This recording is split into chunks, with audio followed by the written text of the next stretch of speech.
शुरुआत यहां से कि पाकिस्तान के साथ हिंदुस्तान का सबसे बड़ा विवाद का कारण है कश्मीर। ये तो हम बचपन से इतिहास की किताबों में पढ़ते आए हैं और ये इतिहास भी बहस का विषय है कि आज की कश्मीर की समस्या के लिए कौन जिम्मेदार है। आरोप पंडित नेहरू पर लगते हैं, जिन पर राजनीति भी होती है, किताबें भी लिखी जाती हैं और इस पर फिल्में भी खूब बनती हैं। लेकिन जब 78 साल के बाद उसी कश्मीर में निर्दोष मारे जाते हैं, उसी कश्मीर में हुए एक वाकये के बाद भारत और पाकिस्तान आमने सामने 4 दिन का युद्ध लड़ते हैं, तो ये सवाल फिर से खड़े हो जाते हैं।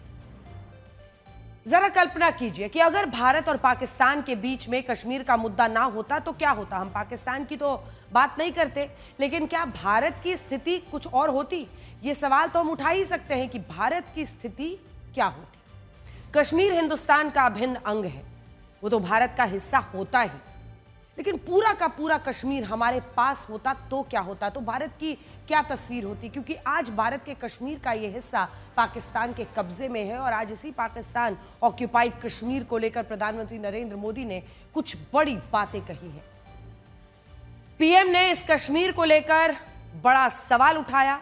प्रधानमंत्री ने कहा कि अगर उसी वक्त सारे मुजाहिदीनों की मौत के घाट उतार दिया गया होता तो तस्वीर कुछ और ही होती। पीओके भारत के पास होता और प्रधानमंत्री इसके लिए सरदार वल्लभ भाई पटेल की बातों का हवाला देते हैं। मोदी ने दावा किया है कि सरदार पटेल चाहते थे कि जब तक पीओके पर पूरा कब्जा नहीं हो जाता तब तक हमें युद्ध विराम नहीं करना चाहिए। प्रधानमंत्री ने जो बातें कही हैं उसका ऐतिहासिक तथ्य क्या है? सरदार पटेल पाकिस्तान अधिकृत कश्मीर को लेकर क्या सोचते थे? नेहरू ने क्या किया और इतिहास इसे लेकर क्या कहता है? आज हम विस्तार से आपके सामने इस ऐतिहासिक तथ्यों को संपूर्ण विश्लेषण के साथ रखना चाहते हैं। लेकिन सबसे पहले आप प्रधानमंत्री नरेंद्र मोदी की कही इस बात को बहुत ध्यान से सुनिए, क्योंकि इसी के आधार पर हमारा विश्लेषण शुरू होगा। 1947 में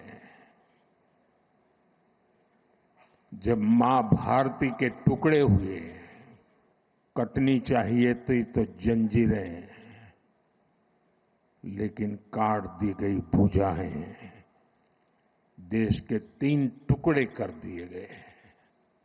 और उसी रात पहला आतंकवादी हमला कश्मीर की धरती पर हुआ।